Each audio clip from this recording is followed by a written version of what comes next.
This is a test of the Boundary Park alert system.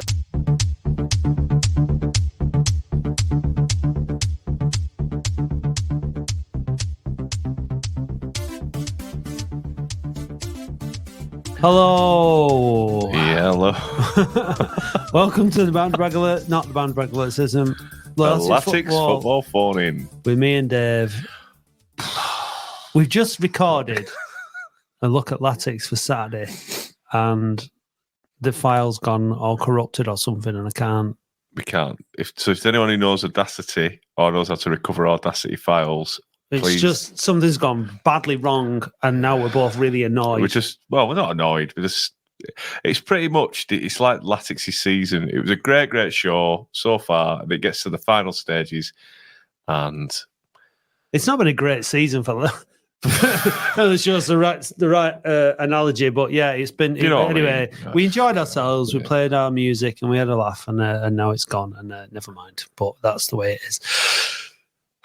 So yeah, this is never a truer word been spoken from Graham. It's been a long, hard season. Need a break. Correct. Absolutely. Good evening to everybody who's getting in touch. This says happy Thursday. Oh, you're in the future. No, it's Wednesday. Yeah. Anyway, so it got me my hopes were up there. It's like, yeah, no, we've got to talk about Dagenham. Season tickets have been announced. Can I just say condolences to the Buckley family on the loss this week? So the condolences from us at the Phone In. And also to Grace Scott, who was a guest on our show, who was a Maidenhead fan, who has just been diagnosed, sadly, with an issue. We hope you get better soon, and your thoughts are with us from the Phone In and all the Boundary Park Alert System team. So, yeah. Here. Thank you, Could Dave. be worse, corrupt audio file. No, it's nothing. No. It's just frustrating. Yes, it's just soul destroying that having to have to spend that time talking to you, and there's absolutely no benefit from it. It's just like an hour of my life I can't have back. Put me down every week, but it's fine. I'm unfazed. So, shall we crack? Oh, there's another thing we need to talk about. Talk about that Horgan additional year. Why don't you come on and talk about it, Richard? Metcalf. Get your ass on the show and talk about it. Dickie Metcalf. Taking orders off you. Yeah, Richard. Yeah, so anyway, let's talk to Michael because he's been waiting first. Here he is. All right. Hello, son. All right. I'm not bad. I don't know if you noticed, but at the start of the stream, you left it on so I could see you walking around in the background. One of you, were you brewing up and whatnot? Yeah, that was before the stream started.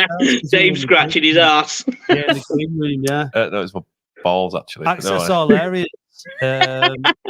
Areas you don't want access to, though, isn't there, Dave? Well, we don't call him Sexy Dave for no reason, do they? Don't call him Sexy Dave. Dave calls himself Sexy Dave, and now everybody's like just got used to it. Yeah. There's no reason for it. I don't think you're taking the sexiness very seriously, Matthew, and I think you really need to. No, I don't. Yeah. I think Creepy Dave is way better. No. Creepy Dave. No. Anyway, that's enough talking about Dave. Yeah. You didn't call in to talk about me or him. Yeah, come on. What did you call in to talk about? So yeah, I mean, I was at the game Saturday, and I've not missed a great deal, and I've not missed a great deal, and I just think everyone needs a spoonful of calm the foot down at the minute. Like I don't think Saturday was really that bad. Yeah, it wasn't a great game, but you know what? It's non-league football, and sometimes you'll get that. And the reason that a lot of these players are capable of playing in League Two and League One, but the reason they're in non-league is they don't do it week in, week out. And you know what? Sometimes you will get this. And am I concerned that we've only won 1 in 8? Massively, but the absolute dog's abuse that they got at the end, and I'll call it abuse. It wasn't just like booing. It was like grown men like gnarling and shouting, and I just thought it was like, saying, oh, well, and then you go on Twitter, and I was reading Twitter on the bus on the way back, and it's like, oh, well, they don't care. And I'm kind of thinking to myself, well, kind of do you blame them when you're kind of getting that at the end of the game? Regardless of how you felt about it, then we've got 6 cup finals now. It's probably not the right end of the season. I've no problem with people booing at the end of the game, but I think it transcended booing on Saturday. I think a lot of it was definitely out of order, to be honest. People running down to the front and shouting and bawling and screaming. And I just thought, yeah, what's the point? If you were one of them players, it's like, why would I put my body on the line if we have a couple of months of bad results and get that? Do you know what I mean? Totally agree. And I think like one of the things that I think that's where we've been coming from, and I've been coming from over the last couple of seasons, is there's a line in terms of like letting people know that you're not happy with the performance, and like you said, abuse, and like would those people do that if there wasn't the advertising hoardings and the distance and the fact that they know that those players aren't going to come back? And it's not the way you would normally treat anybody. No, for a smack in the mouth. Do you know what I mean? And do you know what? And I get folk are frustrated. I really do. We've been starved for success. We've not had a promotion in 30 years. But do you know what? Like, not booing them and not doing what a lot of people, I'm not saying it was a majority, but a lot of people did on Saturday, and saying, right, well, I'll give them a bit of a clap and then we'll just leave. Or if you're really not happy, just leave. And they're thinking, shit, right, well, we've proper fucked up. We've proper fucked up here, and we need to book our ideas up. But shouting and bawling and screaming like that's only going to have a negative effect. I genuinely don't see the point in it. It might make people feel better, but probably only temporarily, because they'll go out and and just feel crap on the bus on the way home. Just we've got 6 cup finals now, and regardless of how Friday goes, and regardless of how Monday goes, I still don't think. I think we could probably, as long as we beat Halifax and Altrincham, I genuinely think you'd get away with 4 wins, and we should probably enough. And I think by the time it gets to Oxford and Wealdstone, I think they'll be down, so they'll have very little to play for. When I was looking at the fixtures, and a lot of the teams that Halifax and Altrincham have got to play have something to fight for, either, to make sure that they're safe and whatnot. So even though people would look at our running and think it's probably tougher, I'd probably rather have our running than want some of their run-ins, if you know what I mean, because they've got genuinely something to play for. Whereas I think by the time we get to a lot of our teams, they probably haven't, apart from Halifax and Altrincham. Positive spin. What were you? I mean, 6 cup finals. Can we win? Can we do it though? I mean, we've not exactly lived up to the big occasion so far this season, have we? And I think that I take your point about the Dagenham game. It was just like 2 really average looking sides, kind of not being able to do anything. But at this stage in the season, unfortunately, what we're looking for from our team is more than just a bang average non-league performance, because of the importance of what rides on it. So can they put that behind them? And the thing is, Michael, it's just one of these questions, like, can they do that? The answer is yes, they could on Saturday, but can they do it sustained to get those 4 wins? That's the 4 or 5 wins the last 6 games. They can do it on next week, but then will they back it up? Because that's been the problem, hasn't it? Yeah, and it's bizarre how you can put in a performance like that against Chesterfield, and then again, I'm not saying put in a performance like that against Dagenham, because it wasn't great, but did I think it was in the top 5 worst performances of the season? Absolutely not. But do I think it's in the top 5 of reactions they've got from fans at the end? Yeah, massively. And with Latics, I don't get too high when we lose, too high when we win, and I don't get too low when we lose. I just try and ride the wave a little bit, and look at it over a sustained period rather than from one game to the next. And I don't think, winning 1 and losing 1, we've not lost 2 on the bounce, but winning 1 and losing 1 isn't going to do us any good. I think 4 wins or 3 wins and 2 draws might just be enough, but you need to beat Alty and Halifax. Do you think that you're not concerned that we're just so easy to play against, and we telegraphed everything? Chesterfield has just been the game in March where we actually showed something a bit about us, but every other game has been quite mundane. Bromley was poor.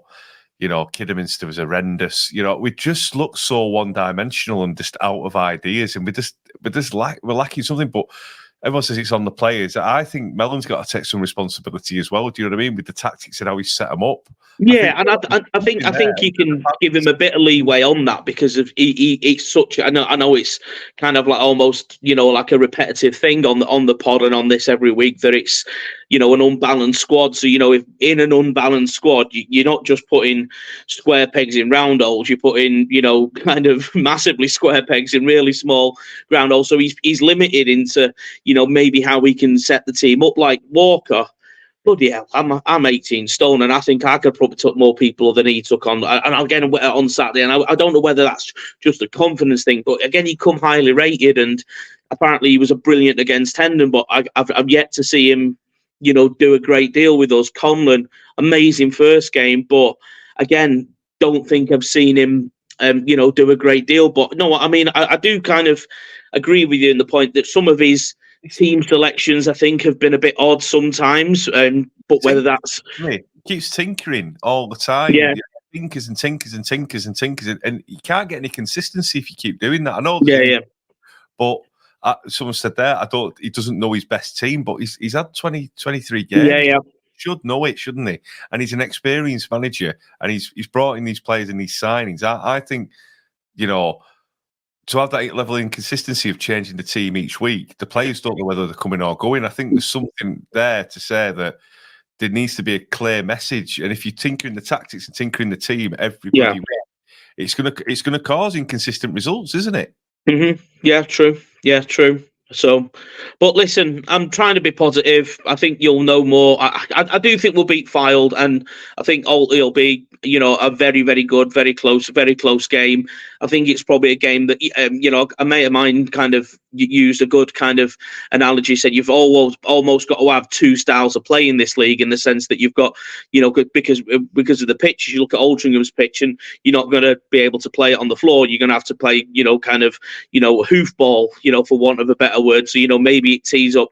I thought Fondop was all right when he came on, so maybe that's a game for Fondop, and maybe Garner a little bit later on when Fondop's kind of been his usual kind of bullying menace of a defensive player again, and then maybe save him again for the Halifax game, because again at Halifax you're not going to be able to put the ball down and play football. You're going to have to play some kind of direct style of play, and I think, is it boring? Yes. Is it more suited to us at the minute? Probably, because if you're trying to play football, it limits your options when you've not got the wider players, if you know what I mean. Well, Jenny makes a good point. She said, I thought we got it right with Mickey Mellon, but I'm having my doubts. The team selection and tactics are baffling at times. What are your thoughts on that, Michael? Yeah, again, like what we were just saying, you sometimes Sachdev from Sheffield United. Oh God, who do we play at home? And he was man of the match or one of the better players, and then I don't think he's been in the squad since. Yeah, Bromley, I honestly, Bromley, wasn't it? Was it Bromley, mate? Yeah, honestly, just bizarre stuff like that. I do agree with him on the whole Alex Reid thing, though. As much as he could be a good player, I think by all accounts, he got warned and then continued to do it. So, for me, I completely agree. I completely agree with that, and I don't think we're short of forwards. I think he's probably fourth best out of it'd be fifth best out of the four that we've currently got at the moment, maybe. But yeah, like I say, I'm going to try and be positive, and I think Monday you'll know whether you've got a day out come Sunday the 5th of May or not. Well, we shall see. Yeah, maybe. Well, I mean, getting into the playoff quarters or semis or whatever, first and foremost. Yeah. So, we've got a lot of work to do, but look, at least we're going into the Easter weekend with the potential of being in the playoffs after it, as opposed to what we've been through the last few seasons. So, just to sum up before I move on to the next caller, Michael, are you happy with Mickey Mellon and the progress, and do you think that we'll be a better team next season? Yeah, I think we're improving year on year. So, from the first year in the league, we've certainly improved this year. So if we get in the playoffs, a bonus. I have this argument with one of my mates. He says, we need to go up this year. It'd be huge given the drop in revenue that we get. But as long as you're improving year on year, given how far we've fallen, then yes, I'm relatively content. I won't say I'm happy, but relatively content. But given how comfortable we were in the playoffs a month ago, 6 weeks ago, to where we are now, can't say I'm happy, but I'd say it's still an improvement on last year. And so, yeah, relatively content, chaps. All right, mate. Cheers, Michael. Thanks for getting in touch, pal. See you, boys. Ta-ra. Bye-bye. Right, let's bring in one of the boo boys from the Unsworth era, and let's see if he thinks that the Mellon era is panning out any better, and whether he's gearing up to get those boos in. Gaz, Wagwan. how are you? All right. Yeah, I'm all right, lads. You good? Yeah, all Yeah, right. not Yeah, bad. what do you reckon in terms of the Unsworth tenure versus the Mellon tenure? Where do you think we're at in our progress or our progression? Both equally shite. Okay. Do you want to expand on that? Well, I don't want to talk about Unsworth. I did enough of that. Yeah, but I'm talking. Yeah, so compare Mellon to what do you think? Where do you think? I've had this conversation in a couple of chats I've been in today. They've both been backed well. Mellon's been back since he's come in. The squad's is still imbalanced. There's been a saying that's gone around a few times today: throw enough shit and hope some of it sticks. And I do feel like that kind of is the strategy. Under Unsworth, it was always sign more players, sign more strikers. And we're kind of going down that route a little bit now, like with Joe Gardner, Andy Dallas. It's just all really, like you say, throw enough shit and hope some sticks. But I'm just, it's just frustrating. And Saturday wasn't good enough. I disagree with what Michael said. It wasn't good enough. It was nowhere near good enough.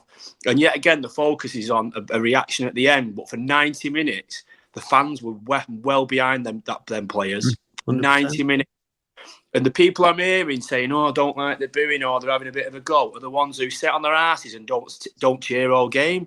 So the same ones who were calling the lads out who were vocal after the pitch are quiet during the match. They don't get on the feet shouting Mickey Mellon's Blue White Army for 90 minutes. So it's like kettle calling pot black or whatever it is, isn't it? It's I think with this, like Michael said, he's okay with people booing and letting people know how they feel. There is a line that is often crossed in terms of frothing mouths, and if you wouldn't speak to somebody like that to their face, don't shout that kind of abuse at them at a football match. That's my take on it. But I mean, I think the fans were well within their rights to let the team know that they weren't happy. I'm not saying that they shouldn't at all.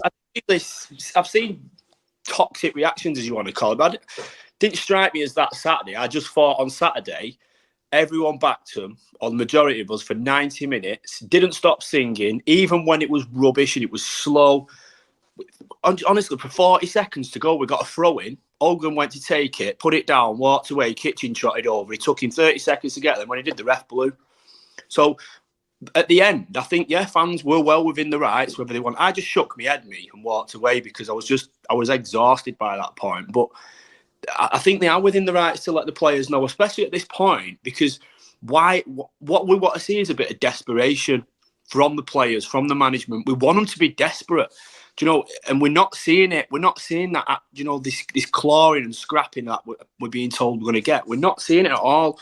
And this is why you've now got fans turning in on each other, disagreeing if it's successful, disagreeing if it's an improvement, because we're absolutely desperate. And we want to see that desperation mirrored, and we're not.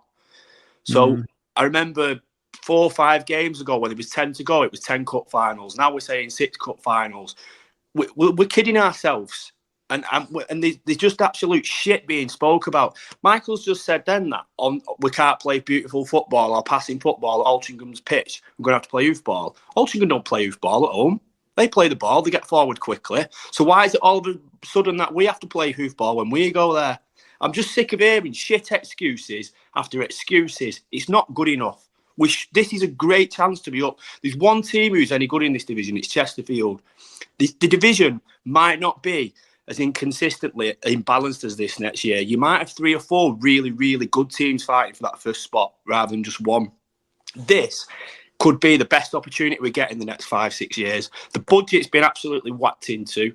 There's cat in hell's chance you're going to be signing your Norwoods again this summer because they're here on big deals. We've got lads we've got to get rid of. It's not good enough. It might be an improvement. It's not good enough. What I did agree with what Michael said is a month ago we was 4 points clear in the playoffs with a cushion. We've absolutely thrown that away. And if we beat Fylde, we beat Alty, and someone mentioned about Alty yesterday and the game in hand or whatever. Halifax have got 2 game in hands. So us beating them might actually pave the way for someone else. But it's again more frustrating than last year. Opinion, with a playoff shout last year. And it's a game of opinions, guys. We all have a different view on it. We all watch it and take something different from it. You know, some people think, you've got to give people time, you've got to let players settle in, you've got to let managers settle in, and all that kind of thing. What do you think? You know, what would you do? Where do you think it's fundamentally wrong? And you know, bearing in mind we've got this big squad, we can't replace the whole squad. We're probably paying off our previous manager. We've got a new manager on another contract. There is only a limited amount of options in terms of what you can do. So what needs to be done to fix it? Yeah, what's the fundamental undoing, do you think, of this serious lack of form in March? What is it? You know, we've got players back. We've got back, haven't we? You know what I mean? Back to the very beginning when we came into this division under Shez, then to Unsworth, then to Mellon. The players have unquestionably improved in calibre who we've brought in. But the football is no better. The strategy is no better. The plan's no better. We're no more convincing. So the recruitment strategy is all wrong. We're again being linked with Football League journeymen. Look at Altrincham and Gateshead last night. Look at them. They're in the playoff charge. They've probably not got a tenth of the budget and the resources we've got. And they've gone and absolutely stuffed 2 teams in and around them. And that is how you go into a playoff charge. We said this on Saturday on the coach on the way down. No matter where we finish this year, it's going to be our highest finish in God knows how long. And it feels almost like a relegation. We should be buzzing. We should be excited. And we're not. And quite frankly, I just want putting out my misery this weekend because it's the hope that kills you, innit? We're trying to say like week in, week out that all these things, it's kind of, it should be this, it should be that, you know, our expectations, the reality, our hopes and all these things. Unfortunately, there are clubs in this division that are smaller than us with smaller fan base, smaller budgets, but they've had a plan in place for a number of years, and that plan is starting to pay off. We started last season with David Unsworth with all these plans that they were going to do A, B, C, D. That's all gone out the window. So now we've had to start again with Mellon. Now, if you know, we have to assume that Mellon knows more about all this than we do. We have to assume that because he's been there, he's done it. Blah, blah, blah. So we have to assume that come the end of this season, come the summer, that things are going to improve. We also have to take him at his word when he says that he's the things that the team aren't doing, he wants them to do. And and he is as flabbergasted as the rest of us when they do it for spells in one game and then don't do it for the next however many games. So presumably, you know, it's a bit of a mystery for a lot of people involved as to how to get it right, because it's not. I mean, it's obviously we can't just do that and expect things to change. But to go back to my point, what do you think it is, Gaz? There must be something in your head, like, you know, in your opinion, what has gone wrong? Is it the coaching? Is it the players? Is it imposter syndrome from the players that they don't believe they should be there, or what is it? Through too many players for that to happen, and some of these players have experienced huge success with Stockport, for example. Norwood's played at a League One playoff final less than 12 months ago, so it can't be that. To me, it's whoever is leading the recruitment and that, you know, the football side of things off the pitch. It's got to be. We've got to start looking in that direction now, because it is fundamentally wrong. There doesn't seem to be a strategy. I don't think Mickey Mellon wasn't my first choice, but I think I can understand why we've gone for him, and it's proven. And actually, I don't think you can criticise the board for going for him. I don't think he's here for the long term. Even if he got us up, I don't think he's here for long term because his style of football is not sustainable. It absolutely isn't. And people are saying he's playing this way because we're in balance, but he played this way at Tranmere when they went up. He played this way at Shrewsbury. We knew this is how he played. But it's the same as what we said under Unsworth. If you play this way, you have to win games because fans will get on your back because it's shit. Going to Boundary Park is shit. Going to Dagenham is shit. And we're fed up of shit. Yeah, we are. No, we all are. It's no more. Sorry, I'm not. It's just this like top staging for shy. It's not pleasant for any of us. And it's boring to watch. But if you go up, you'll take it. But it just doesn't look anything of the sort. We said if it's not going to be pretty, be convincing. But even Saturday, every throw-in, every free kick, we're slowing the game down. We're not urgent. We're not desperate. I'd rather us in that last 30 seconds on Saturday throw everything at it and get it on the break and lose 1-0. But at least we fucking had a go, haven't we? Do you think there's a? For me, I think sometimes, and like I'm not a football manager, you know what I mean. But I don't think he has a plan B. Do you know what I mean? It's very much a dick-off approach where it's just one way of playing. And if a team comes and presses us, we have nowhere to control it and we have nowhere to change our system. The only time he did it, I've seen him change the system completely, was at Boreham Wood at home. And it sort of paid off for him. But that's about it, really, for me. I think there's a severe issue with the way... The first half of your game, or the first 10 minutes, is what you work for all week in training. So what you start with is your plan, what you've worked on. And very often we start poorly and have to change at half time at least. So we're not getting our preparation right in the very least. So that is on Mel and Brabin and the coaching staff because that's their job, no matter who they're putting out. So you are seeing reactions in a lot of games under Mel. And I think of Solihull away, Boreham Wood, like I just mentioned, just off the top of my head, where the second halves have been better because we've changed and we're adapted. So that's us reacting in game. But what we're planning for all week isn't working more often than not. So that you know, you can point that to the coaching staff, that bit, absolutely. But I don't know.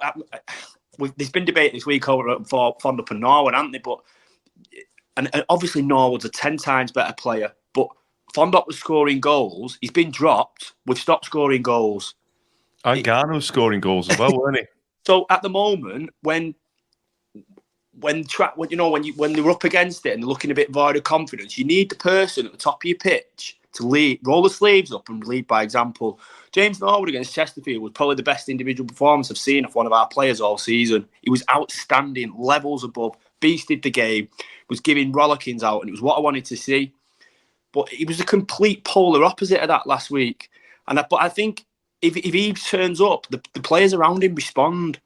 And when you're not getting that, you do need then your Garner and your Fondop because they're just going to put it in and that rubs off. And if you can't dig each other, Norwood can't dig anyone out when he's not putting it in. So like Saturday, if he's turning around having a whinge, it's because he's having a whinge. It's not that he's demanding more because he's doing more. So there's just all this conflict all over the pitch of what we need, what we don't need. And Fylde's going to be a horrible game. And we've won, 1 in 8? And there's people saying, I think we'll win Friday comfortably. What? Based on what? Well, we just said on our Look at Latics show that we've now lost to the Gremlins. We both said we think we'll lose on Saturday. I think we'll get beat 2-0. So, because I usually go into it being quite positive, but I all stacks up that we're going to lose. I think I've got the sentiments of you guys that I just want it to be over this season. I've had enough. Well, don't worry, it nearly is. Right, listen, guys, we've got more callers lined up. Thanks for getting in touch, mate. All the best. Cheers, mate. See you later. Ta-ra. Let's have a talk to Robin, who's in France. Bonjour. Robin, France. How are you? Nice t-shirt. Lovely. Hey, number 2 I was when I bought that t-shirt. Number 2? Yeah, it was number 2. Who's Mr. B. Owen? I don't know who he was. No idea. Name doesn't ring a bell. It's Jim Bowen. Anyway. Look, do things look any better from over the channel or not? Not really. I agree with quite a lot of things Gaz was saying, and Michael as well. It was it's been pretty diet, and I'm a bit like yourselves. We're playing on Friday, aren't we? We're not playing on Saturday. Yeah, Friday and Monday. Yeah, we're definitely not going to beat on Saturday. Yes, good point. That's a positive way to look at it, Dave. No, we're going to be. The one thing I would say about McMillan is I was watching an interview with him just before the Chesterfield match, and my missus was watching. And she's French, and she doesn't speak a lot of English, and she certainly doesn't understand Mickey Mellon when he's talking. And she just said he looks defeated. He looks absolutely beaten. Now, wasn't Mellon out of the game for a little while before he joined us, and he didn't want to be in it? Well, he was doing other things, wasn't he? He was doing in other lines of work and stuff, and he wrote a book, and he was doing other things. I mean, you can only assume that, like, you know, the guy got the job because he wanted the job and he was up for it. But he does have that demeanour that Unsworth had. Like the same kind of defeated kind of like, towards the end of his tenure when he would just kind of like, I don't know what else to say to this lot to make them play kind of thing. And that's what he's getting paid for, isn't it, to figure that out? Like, yeah, it was just watching him. I mean, I think it was just before the Chesterfield match, and it was soul destroying watching him because you were thinking, how can the boys get up for that if he's talking to the fans and to the like that. Now, admittedly, afterwards he was the match after the game. He was much more upbeat, but it just. I'm just interested how many of the players have already got holidays booked, and they've booked them well before the playoff finals. So I don't know. I don't think Mellon would stand for that. When I've interviewed him, after the game, he's quite upbeat. But I just think he's a very measured guy. He thinks about things. He takes everything into consideration. He's very calm. He's come out against Aldershot when he's pissed off. He said he's pissed off. He can be quite assertive. He's very matter of fact as well. I think he's just got this demeanour about him that he looks like when we get beat or he doesn't get the result he wants, he's hurting, and that shows the passion he has. We always love Shez for that. Yeah, and he never mixes his words. He's always honest, and if we play poorly, we play poorly. He doesn't dig out young players like previous managers have. The result is always on him. To me, and he acknowledges that it's on him and his coaching staff, and he does protect his players, and I think that's quite admirable. But there's only so many times you can hear it before people are going to get pissed off of it, because it's just like, oh well, it's the team, it's not me. I don't know. It's really difficult, and I feel for him because I would like to do the job. When you saw Unsworth do it. Again. Look at this chipper fella here from the podcast, the Heed Army podcast. The Gate said, "Go away, with your mark. Go to your own podcast. Piss off." Yeah. The thing about the it's just don't mention Audacity. The thing about you're going to have to do that on the fly, lads. You're going to have to actually work on Saturday instead. Listen, we never bloody stop. It's just, I don't know. I, to be fair, I can't get up for I'm not here anyway. I'm on holiday. Well, the funny thing is, you're asking about how it is from France, right? My twin sister goes to every match. She goes to every match, no matter where it is, and she takes a partner with her. And she's giving me this feedback, and she's well up for Friday's game. She says it's going to be the start of we're definitely going to get to the playoffs. She's fucking deluded, obviously, but she's absolutely convinced. She says it's definitely going to happen. Now is the time. Now we watched, like Mick said, we watched the Gateshead and the Altrincham last night, and they were just on fire, and we're just nowhere near there. I just don't see. I don't see what she's seeing that I'm not seeing because I'm watching it from. I think on the if you want to be positive and optimistic about these things, you look at the team. The reason that the teams in and around us haven't broken away and gone further up and challenged for second, third, or first is because their form dips. So they'll have a good run and then they'll go on a poor run, and then we're all doing it at slightly different times. So we're coming off the back of this bad run now. If as inexplicable as it seems, we can start hitting a good run for the last 6 games, then that could get us, and one of these other teams, Altrincham or Halifax, whoever, a little bit of a different. Oh yeah, it seems that we're going on like this all the time. So there's absolutely nothing, no evidence to say that we will, but we could. And that's the mad thing about this. We could go on this little run now for the next 6 games, pick up a couple of wins at the weekend, and then be straight back at in with a chance again and finish it. So we literally, I'm not like dreading Friday because part of me thinks and knows that can happen, but I'm basing it on the March that we've had. Then I don't expect us to get much out of the game, but that's the beauty of football, I suppose. Beauty. I'm sick to death. So who would you start with? Who would you start with up front? Fondop and Norwood. Would you? Yeah. Dallas and Norwood. As much as Dallas has played, he hasn't scored, has he? He's had his chance now. You've got to switch it around. I think that's probably fair, to be honest. Or would you not say maybe the manager's he's made his decision and he wants to stick with him, and you give them the confidence to say, "Look, I'm sticking with you." No, I think you can't. I don't know why he dropped Garner and Fondo. They were doing so well, and exactly, yeah. I don't think he's going to drop the main man, the top scorer, regardless of everything else. But look, I mean, the thing is when you get to this point where you're in March, 5 games in March, and you've not won, then he's got to do something, and he's got to do it fast. He's got to change it. It's the look. I don't think that it's the strikers necessarily that the issue. I think it's the midfield. I think once the midfield. If the midfield performs, it totally helps the strikers. But I think when look at that game against Chesterfield, when the midfield actually performed and the amount of chances we actually created, we've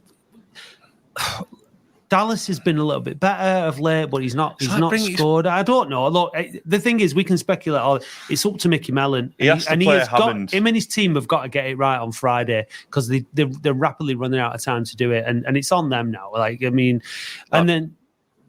Hallam Hope coming back into the squad. Don't get me wrong, I like Hallam Hope, tries really hard, but it should have been someone else in that position. Even Hammond, I know he's played international duty. He was back. He could have been in the squad. For me, he could have played 45 minutes as a young lad. To me, and he played Conlon. He played 45 minutes for England C. Just bringing Hope in was the wrong decision. I think. I don't think he impacted the game at all, did he? But then he's looking at what his options are, and in that he's obviously figured that's the best option. So Hammond, I don't know. Well, the funny thing was, I was chatting with my French friends about the match on Saturday, and I sent a message to someone saying Lundstrom's done absolutely nothing this half, and then someone pointed out that he wasn't actually playing. I thought he had a great game against Chesterfield, and then he did, but he was sick, wasn't he? Wasn't he ill or something? Yeah, I think it was him and Raglan had picked something up and. But the point was, I didn't even notice Walker was playing. I never even realised that Walker was in place of him because Walker did absolutely. He did nothing, Robin, but no one gave him the ball either. Well, yeah, exactly. He needs to come looking for the ball, but there wasn't any passages of play that got him involved down that right hand side. We're missing Green, aren't we? Since he's been injured as well, that's a massive outlet that we're missing because he's got no pace, have we? You know what I mean? That's the other thing. It's sure. I'm sick of it. It's honestly, it's hard work. We've done I think we've done 32 of these this season. We've done 32 where I have anyway.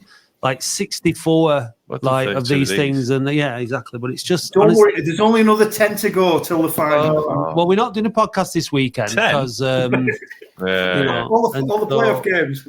Next Wednesday's phone should be fun because it'll be the Wednesday after these 2 games, and we'll all be able to get together and reflect on what the hell has happened, whether it be good, bad, or average. I'll be joining from my other location.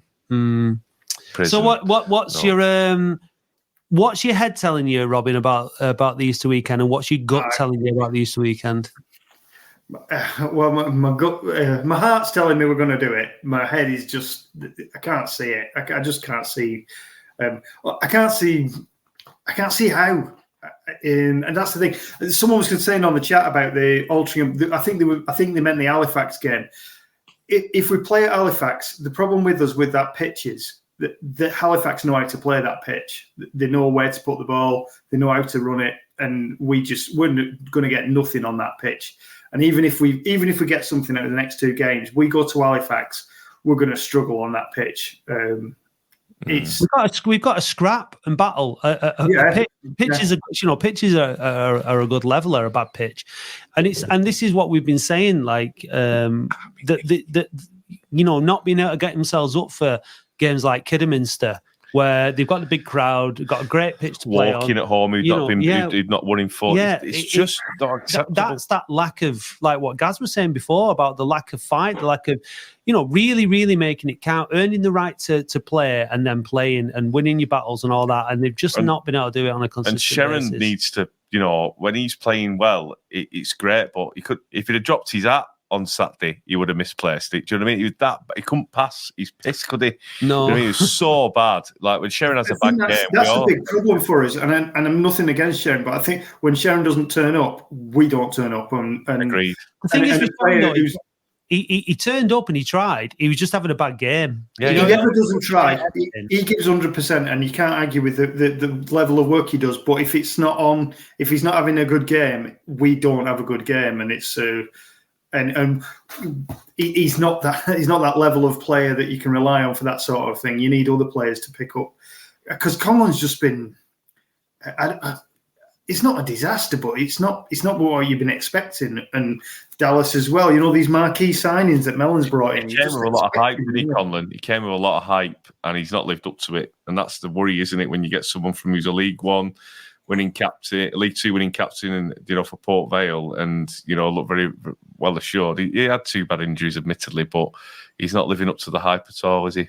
They're going to come into. They're going to come into it though. I'm starting to join my twin. We're going to be. The next 2 games, we're going to be right up for it. It'll be perfect Latics. He'll just drag it out and make us hope and make us actually think we're going to do something. And they get beat off Oxford City. Exactly. That'll be it. That'll be it. Screw it. Just Wealdstone. Oxford City 4. Oldham. No. Touch with that. I hope you're right. I hope your twin's right. I just need a bit of pep, a bit of vim to just. A bit of ooh la la. Yeah, now's our time. Now we've had the dip. We're on the up now. We're going to go.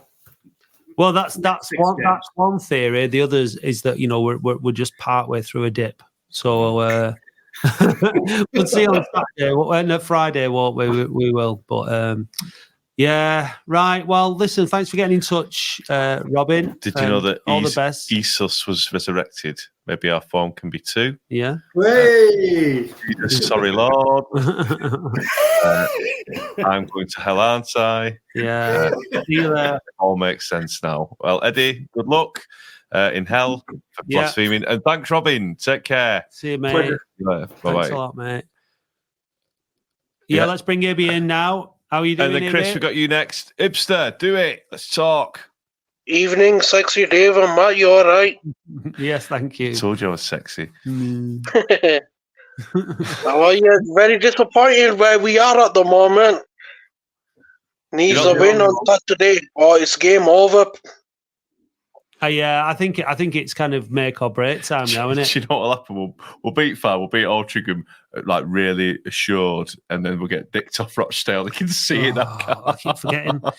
Rochdale's a massive game. These next 4 games are huge. They're all against northern teams. We've got Fylde, then we've got Altrincham, then we've got Rochdale, and then we've got Halifax. So we've got 4 big northern derbies, effectively. I know they're not like big derbies, but local games. So if they can't get up for this, they're not going to be able to get up for anything, are they? Yeah, if we fail this season, I've got no hope for next season, sadly. And what Gaz said early on, he was spot on. And I've never called Mellon's head, but if he fails this season, no playoffs, then I think it's time for him to pack his bags and leave. Really? Absolutely, because look, he's experienced manager. We made the right appointment, and he keeps saying that the playoffs are the main target, so it has to be the playoffs. And if he doesn't deliver that, then he's failed. And then where do we go from there? What? I think that I think that the expectation from the board is that we're going to make the playoffs. I think the expectation from the board at the beginning of the season was that David Unsworth was going to take us into the playoffs, and that didn't happen. And then they brought Mellon in, and then they backed him, and they expect that he's sorry, and they expect that he's going to get us into the playoffs. I don't think that they'll move him on. I think if we don't make the playoffs, because I don't see how that is going to. They're going to be paying off David Unsworth still. Then they're going to be paying off Mickey Mellon. Then they have to bring in somebody else. I just can't see it. And I don't think you can really say that Mickey Mellon's had a fair crack at the whip until he's had a pre-season and next season. So I don't think there's any chance of that. Personally, there is an argument. I think that we needed to bring in a director of football at the beginning of all this to map the football strategy out over the next 5 years or the initial 5 years or something like that. Because we've talked about recruitment, we've talked about, we had Unsworth came in, then Thompson came in, then Thompson left, and now it's been very, very inconsistent. Maybe if it have had one person responsible for that, overseeing all that as a director of football, that might have been better. Hindsight's great. If Mellon gets us out of here, then great. If not, maybe they'll look at doing something different.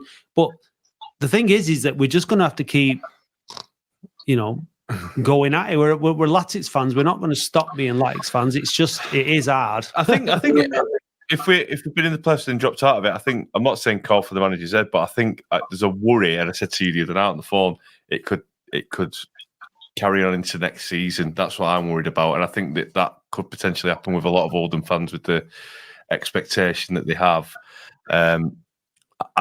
We just need to try and get in the play. We need to get in the playoffs, and if we don't win, we don't win. But I think calling for his head is a bit rash. And I think it's a bit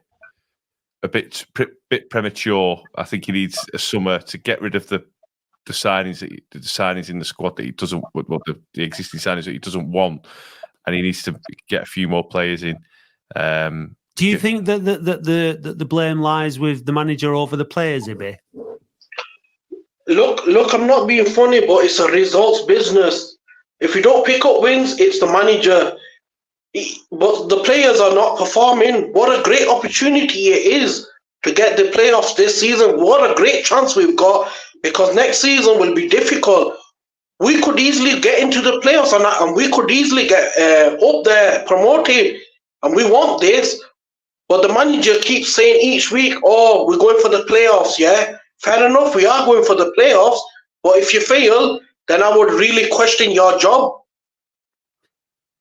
Yeah, look, for me personally, he's got a 3.5-year deal. He's going nowhere soon unless he walks away. Said that about Unsworth, didn't we? Then he went.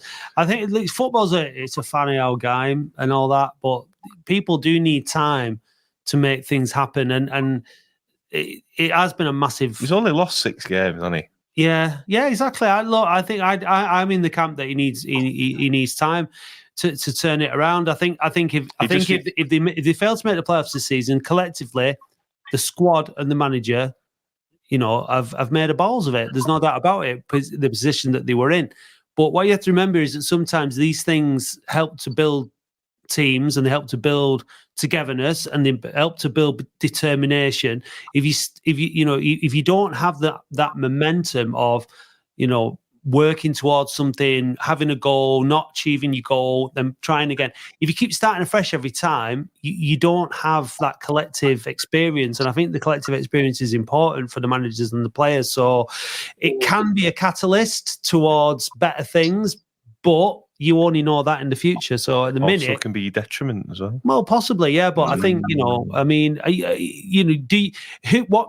if you get rid of Mellon now, and you've had 3 managers in the course of the season, then you're looking for another one straight away. Surely it's going to affect the quality of the people that are coming in, because people are going to be looking at it going, hang on a minute, I'm not sure about going there. They're firing everyone every 2 minutes again, and we need to get away from that mentality of getting through managers like Socks. It's just don't get me wrong, but he's a very good manager. Whenever we play bad, he comes out, he's honest. And that's what we like. But come on, guys, he keeps saying the playoffs. And I really do hope we do get the playoffs for his benefit and for the football club, because he has been fully backed. And next season will be very difficult if we don't go up. What a great opportunity, guys, it is for us. What score on Friday and Sunday? Monday? Is it Monday? Yeah, so Friday and Monday. Are we going to win both games, Ibi, do you think?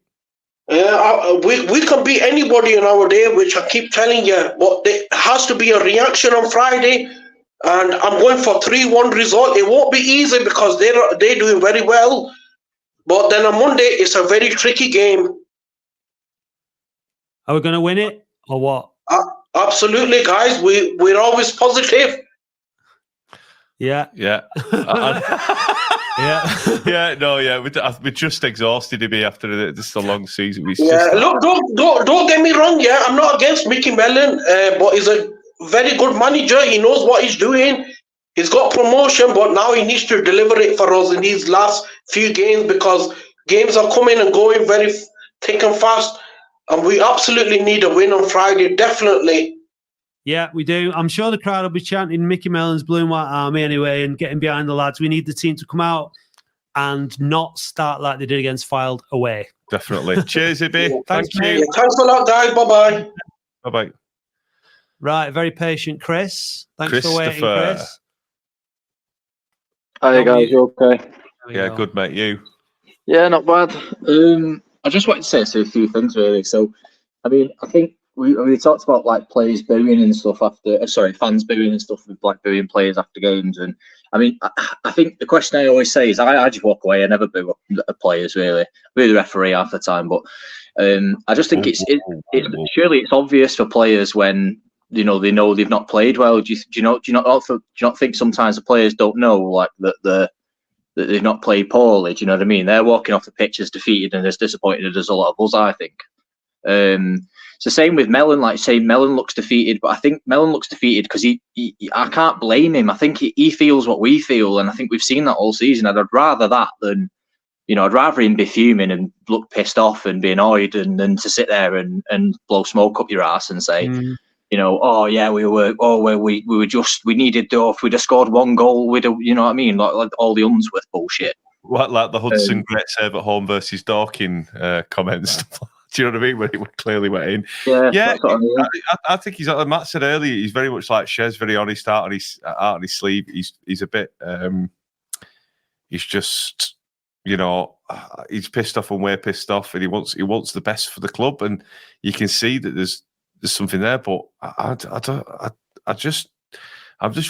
concerned about his tactics. What do you think about that, Chris? Because it just seems to be the same old every week. Eastleigh, okay. Chesterfield, we did all right. Walking, it's like 3 games that you can only stand out and see. Like Rochdale, we were very lucky not to get a pull back to a draw. Do you know what I mean? Because we fell to pieces in that game, didn't we? We were in control and we just went to pieces. So there's obviously something not right. I don't know. I can't put my finger on it, and I don't think anyone can. And it's just frustrating, isn't it? It's like we're like a house of cards, ready to just collapse at any point. I don't know. I think there's so many different reasons. I think like Gaz was on before when he was saying, it's this, it's that, it's this, the other. The reality is it's a combination of everything. We've talked about mentality. The mentality isn't there. There's a load of negativity still at the club. I think culturally wise, fan wise, it feeds down to the club, feeds down to the players. Was it 18 months ago or however long ago it was? We didn't have hot water. Never mind, at the club. Never mind a successful playing, football club who can win promotions. I just think sometimes you've just got to wake up and smell the roses. I think we're shit. We're still shit. We've been shit for as long as I can remember. And look, what do fans expect? I think you talked about it in podcast, expectation versus reality. The reality is we're shit. The expectation is that the expectation at the start of the season is we were going to compete for the title with Chesterfield. Chesterfield had been in this league 5 years, built a squad designed to get out of this league. We've been in there for 18 months and we think we should just go straight up. It isn't. Football doesn't work that you have more money than everyone else, you spend more money than everyone else, and so you get promoted. We've got 32 players in a bloated, not even underperforming. I just think they're not good enough. We're still relying on signings made reactionary by Unsworth last season. People talked about like Alex Reid. Don't think he's good enough. Mike Fondop, I love the guy. I think he's got a great entertainment, but I don't think he's good enough. You wouldn't have him in League Two, and that's what you've got to be looking at. You've got to be looking at players that are going to get you out of this league. Would you have them in the league above? And we haven't got. I could name 5 names on a team sheet that you go, yeah, we'd have them in League Two next season. Just seems, yeah, exact that comment's bang on there. Strange sense of entitlement, absolutely bang on. He said it on the phone the other night. There's like an arrogance and entitlement, like that Man United of old, where you just expect God given right to win everything because because they had won everything. But it's a different thing. I think I don't like to think that we are too different to other fans of other clubs, because I don't think we are. I think that football fans are football fans. Within a fan base, you've got different personality sets, different types of characters, different types of people, and they react in different types of ways. And we all want the best and we all want things to turn around. We're all desperate for it. No one's more desperate for it than anybody else. And we're all as down as each other when, with everything that's gone on. But it's going to take, like you've made some good points there, Chris, it's going to take time to turn all this around and get the momentum going in the right direction. It doesn't just happen in 1 season, 2 seasons, unfortunately, especially when you've lost a manager that the board hoped would be the person to do it in David Unsworth. That didn't happen. So we've had to start again with Mickey Mellon.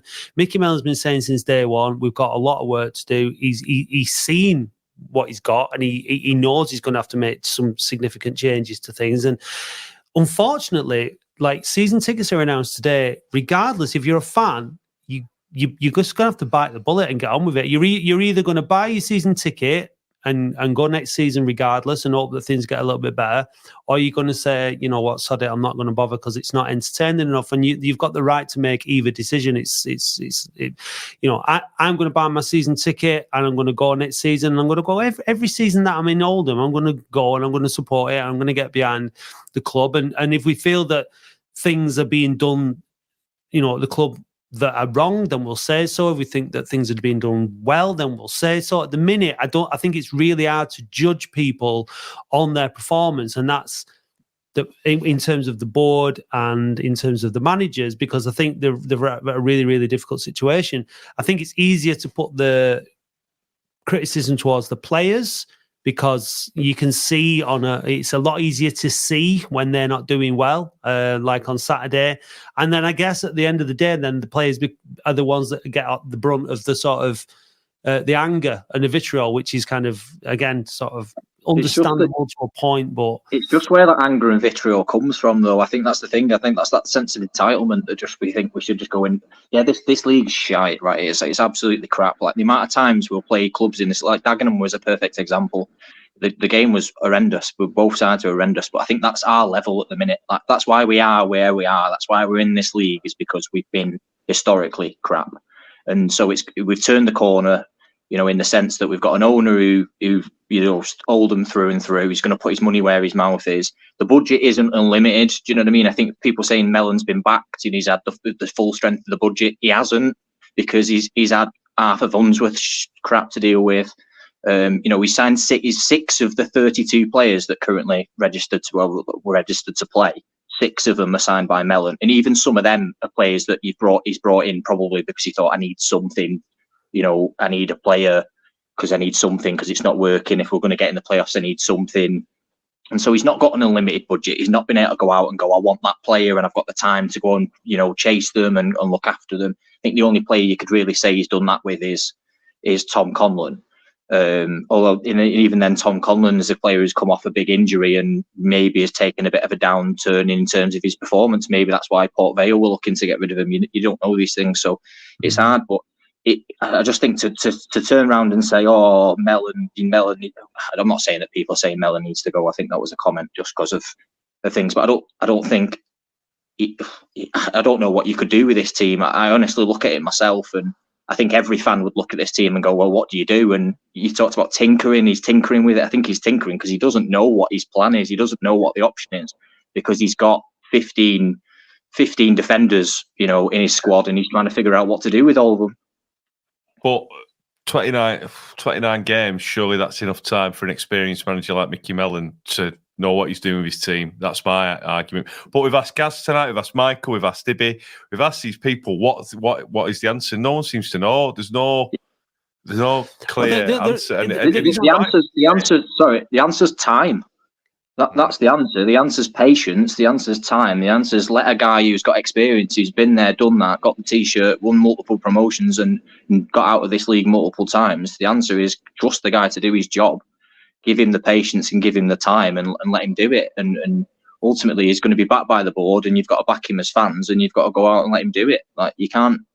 There's no point in throwing your dummy out and just expecting that we're going to win. I'm not saying fans are doing that. Some fans are. Some fans always do that, no matter what football club you support. But I just think you just got to be patient, and it's just so hard. It's so hard because we've had years and years and years of worse than crap. I agree, right? Totally. When I just wanted to comment on Gaz's thing here about, if you sign Norwood, fans are going to have high expectations. Like, just because you sign one good player doesn't mean that it's going to transform your team, unfortunately. And we've seen that because one good player in the team, if he's not getting the service and the support and he doesn't have a good players around him, it doesn't make a difference. I think when it comes to expectations, all you're doing is setting yourself up for disappointment. Like if you have expectations of this, that, and the other, then you're setting yourself up for disappointment potentially. I think that, I mean, when we spoke to Mark White at the beginning of the season, he said, "Where do you think Oldham's going to be?" He said 8th.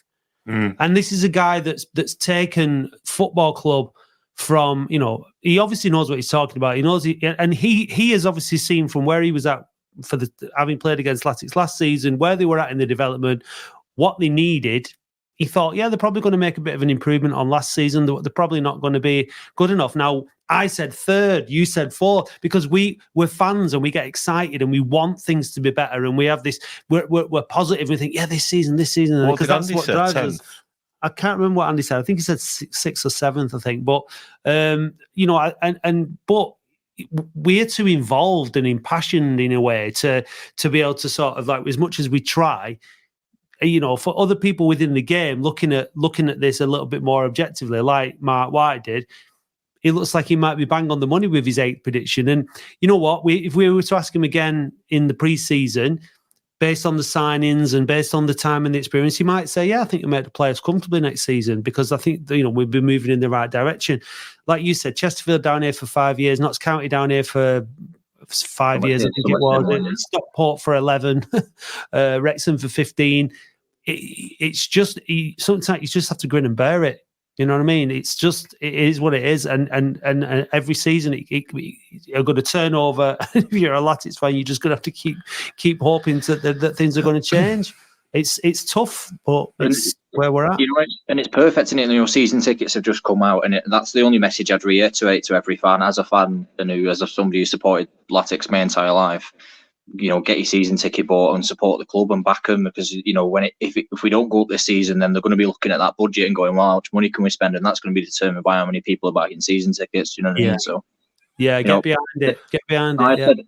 I said at the start of the season, I said, well, if we sneak into the playoffs, we'll sneak into the playoffs. I never thought we'd be higher up. I just don't think.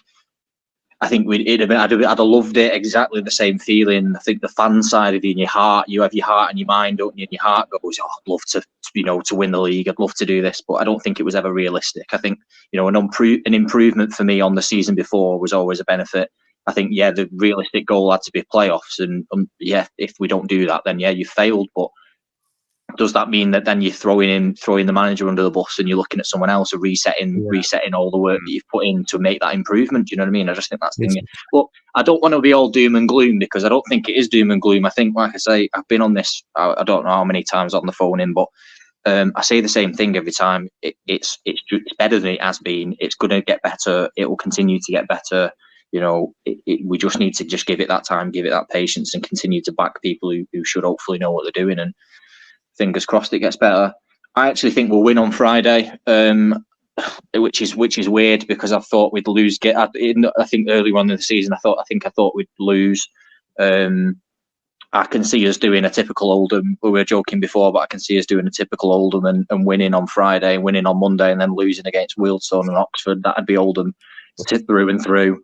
I just think when we expect to do shit, we do well, and when we expect to do well, we do shit. So, maybe that's the way of the world. Vibes, love it. That's right. Listen, thanks for your call, guys. Really appreciate it, mate. Top man. Yeah, cheers, pal. Bye-bye. I think that this week's episode has we've had the most shits in it. Right, Bin Man. What, even more than you've called in very late. We're going to let you come on for it. This is it, last call. You've got 2 minutes. Got a couple of minutes, Bin Man. All right, mate. Shit. And that'll do. No, I'm joking. You all right, mate? Yeah, how you doing, lad? You good? Yeah. No. I only caught last half an hour, so obviously I don't want to go over shit, so back over what we've talked about. But no, just like that previous caller just said, it's a massive week this now coming up. We've got to get minimum 6 points. Minimum. Yeah. Minimum. And if we don't, I think sadly it's over. But do you think we will, man? Do you think we will? I think we'll get 4. Yeah. I think we'll win on Friday and we'll probably we'll draw Tuesday. We'll draw Monday. Sorry, it's Monday, isn't it? We'll draw Monday. You know, that would be all right if results went for us as well, but we can't keep relying on others now. If we win our remaining games, I think if we get 5 wins and a draw, we'd be in. So we just got to look after ourselves. But sometimes, you know, you do look over teams to help you as well, don't you? By getting in there. You know, you don't want to rely on it. Don't we? We need to help ourselves by bloody, looking like a team who wants to make the playoffs. That's it. We need fight, but some of these players ain't good enough, Matt. Like that Chris just said earlier, you know, probably 4 or 5 players I'd take on the next season. The rest can go for me. Because he's just not going to be capable of getting us out of this. Who would I keep? Who'd you take on the booze bus with you? And who would you leave behind? Hobson, Norwood. Hobson, Norwood, Garner, Hudson, and maybe Lundstrom. Well, I think we can get better out of him. Raglan? No. Kitchen? Really? No. Wow. Oh, there's a lot of people. But we can go through it all. But I bet people could name about 8 or 9 players, but you know, we're just delving into the same team again, aren't we, lads? That has just been poor. Can a lot of these players that we've got though not be improved by some quality key signings? Because I think that's what's needed this time round. I think we've got to try and offload as many players as we can, get rid of, and then buy in rather than we've had enough quantity now. We need some quality. I think we need some really, really well figured out, well sourced, well scouted players that come in at the right signings. That's what we need. We need the spine of our team, don't we? We need, like you said, Matt. We need some quality coming in. We really do need quality coming in because we have got some good players, but we've also got bad ones, haven't we? And obviously, Mellon will know that. Mellon's been down here before, like I said. I know he's only came in October. He's had a transfer window all the way till even next week. Is it this week it ends? Is it? Or is it next week? Yeah, but I mean, it's not the same, is it, as in the summer? No. So it's going to be different in the summer. So we just need to see how it goes in this. Well, let's get the season out. Let's say, for argument's sake, we finish 8th and we don't make in. You know, the season's over. You know, I think he'll have it. He'll get it right in pre-season. I'm convinced. But by the way, lads, actually, Raglan, yeah, I probably would. Actually, on second thought, I probably would. Second thoughts, I probably would. I don't think it's been too bad, but it's like seeing tonight about Liam Morgan supposed to be signing a new deal. I'm not too convinced. Well, what do you like think? I think he's been there. He's done it. He's got better as the season's gone on. I don't think he started particularly well. I think we need to. I think that there is a need for some consistency in that team next season. And I think we're going to struggle to replace as many players as maybe some of our fans would like. So I think we've got to work with what we've got. And I think probably someone like Hogan, you know what you're going to get from Hogan, don't you? So. Yeah. Personally, I think it's a statement of some sort of intent from the board that signing Hogan is to manage some expectations because we're not going up and we're not going to get the parachute payments. So no, he's probably going to be a decent re-signing compared to the budget that we're going to be aiming for in the summer. That's my view. You know what? I want to ask you lads as well. I want you to pick. Do you think Norwood will be here next season? I know he's in contract, but do you seriously think he'll want to leave and think, "No, I'm not having another year down here"? Because honestly, lads, I think he could drop up a division. He could go up a division because time for anyone in League Two. You can play in League One. Yeah, if someone comes in with $300,000 offer, they'll take it. Yeah. So, do you reckon he'll be here next year, lads, or what? Hopefully he is, but I can't blame the board to take a $300,000. Or whatever they're saying, $300,000. I'm not saying, for instance, $200,000. They need to cover the parachute payments, so it's business, isn't it? At the end of the day, yeah. Maybe Garner coming in was with one eye on that, maybe. But it's gonna be unpopular. It will be unpopular. Yeah, I'd love to keep him though, but obviously he's still on the contract, so someone's going to have to. He's still got another 2 years, so obviously someone's going to come in. They're going to have to make a big offer because he's 33. Is he 33? Yeah, is he? Yeah. Yeah, so he's still got another good 3 or 4 years at a good level. Yeah, he knows. But we need to do our best to keep him. But like you said, well, obviously the funding going if we don't go up this season, it's another income that we've lost, isn't it? So something's got to give, hasn't it? Yeah, you'll just have to buy more pints when you're in the ground, bin man. Yes, Dave, you're getting it. No, You won't. No. Right, bin man, we're tired now, aren't we? Yeah. We need to go, don't we? Listen, No thanks worries, for calling, mate. We'll see See you you Friday, yeah? Yeah, see you later, mate. See you soon. Bye. Right, so listen, What I'm we going to learnt. try, and you really try and get yourself up for this now, because it's an end of season party. The promotion bit is probably waning.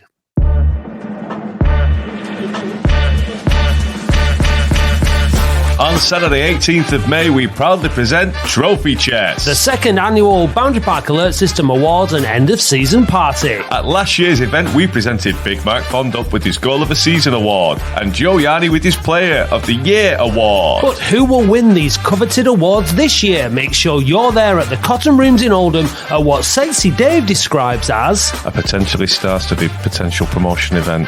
with music from fantastic live band The Rays, the Latics Mine Final, interactive games, varying quality prizes, and all the usual nonsense. Last year's event sold out, so grab your tickets now from ofcpodcast.co.uk/shop to avoid disappointment. Tickets cost just £20, and this includes a very tasty pie supper.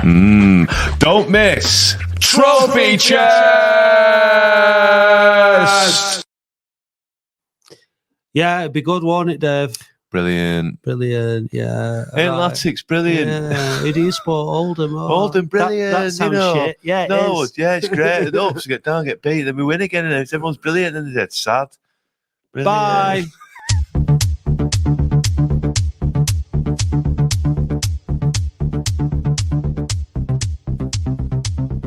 Thank you for listening to the Boundary Park Alert System, a QPod production hosted and produced weekly by Matt Dean, Andy Halliwell and Dave Bradley. QPod is Oldham's only dedicated podcast production company, and if you'd like to learn more about how podcasting can help take your brand to the next level, visit kupod.co.uk.